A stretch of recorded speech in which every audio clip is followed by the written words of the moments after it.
The same that you would do with a baby learning a new language, right? Hey everyone, and welcome back to my channel.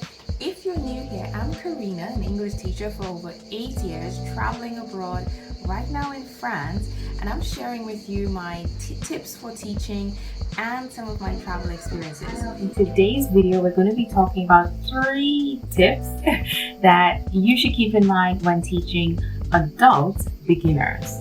So, my first tip is to smile, be patient, and reassure. So, these are literally my mantras for beginner adult. Because remember, they're learning a new language as an adult can be super daunting, and you want to be there for them. You want to let them know that it's okay if they make a mistake. It's okay if they don't understand immediately the grammar points. This is really important. It's the same that you would do with a baby learning a new language, right? You help them, you reassure, you let them try, they make their mistakes, they pronounce things incorrectly, but eventually they do get it right. So the same thing applies for adults. So your job as their teacher is to really reassure them. Let them know that it's okay. It's okay to make a mistake, to fail. Actually, when I do this, I often like to share my own language learning stories and let them know that I also have failed. I also have issues with pronunciation of a different language that is not my native language. These things really help to connect you and the student, but also let them know, oh, it's alright if I make mistakes. That's why I'm here, I'm learning. And also, it's good to keep in mind, or just to practice, that there's no need to rush your lesson. Yes, I know you've prepared exactly these things to do in this hour, but with a beginner, it's not so important how much you do, but the quality of what you do.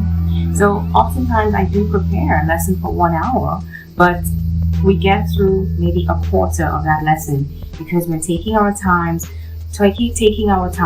We are discussing any little grammar points that pop up. We're redoing comprehension and pronunciation as well. We are confirming, checking, clarifying any vocabulary that comes up. So it's really important to go slowly at the beginning with your beginner, right? This helps them to build confidence.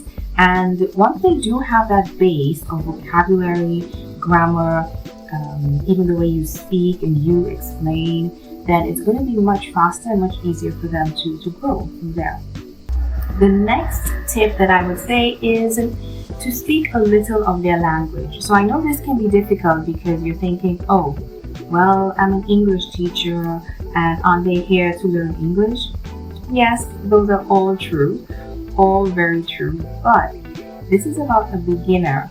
So a beginner is going to be really shy, really nervous, probably have zero notions of English.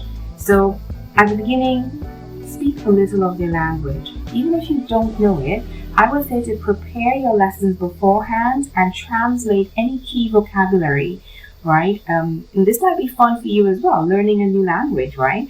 You can make a note of the pronunciation of these words, just how you say it, maybe create a sentence in their language as well for them. So these are things that will be really helpful, and it will actually make your lessons a lot easier as you go on because they would keep these things in memory.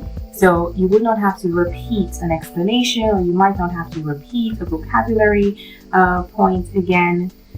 So this is really helpful. Another thing with speaking their language, if you do speak a little of their language, whether it be Spanish, French, German, whatever it is, I would suggest to give your instructions in that language, right? Only the instructions. And the way I do this, I say the instruction in English first. So for example, could you please read this sentence? And I wait a couple of seconds and then I repeat the instruction in the foreign language, the second language. Alright, this is not always necessary.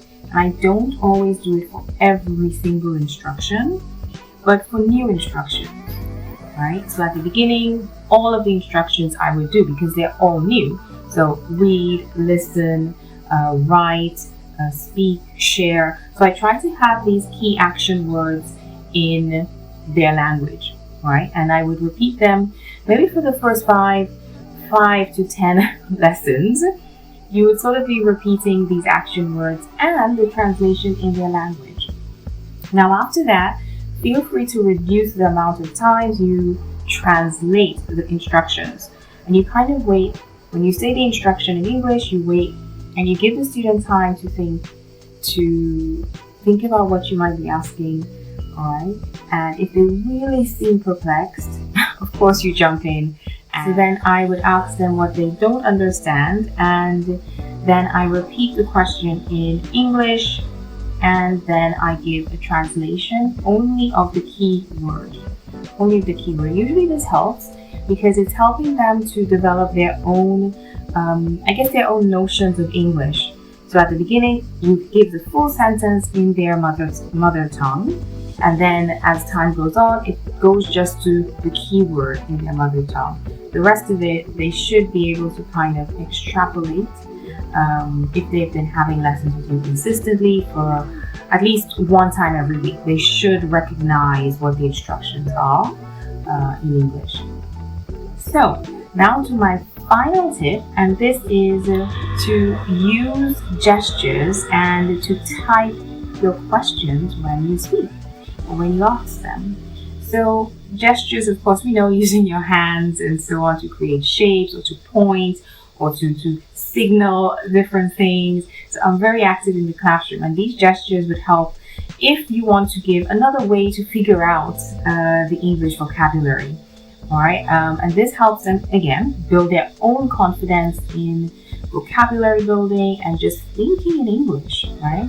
A lot of them, they claim to be a beginner, but they've heard English before and they have a few notions of it. They have some of that vocabulary already stored in the back of their mind, and some of these gestures actually do help to bring that forward for them. So the other thing is to write or to type the questions that you ask or the statements that you say. That might be a little challenging because, as you would know, listening skills can sometimes take some time to develop because we all have a different accent. Yes, and people, when you speak, you might have some liaisons or pronunciation particularities, right? So these things make it challenging for a non-native person to decipher as a beginner.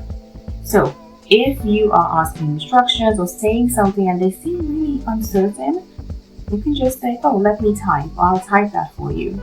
And you repeat the question, you repeat the statement.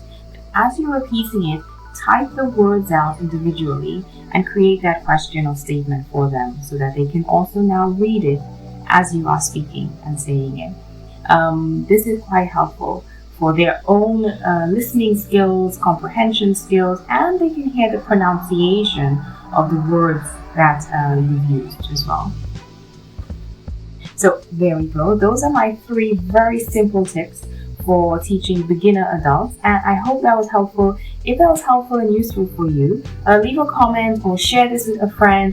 Let me know how you feel or what next you'd like to see me talk about. Ciao.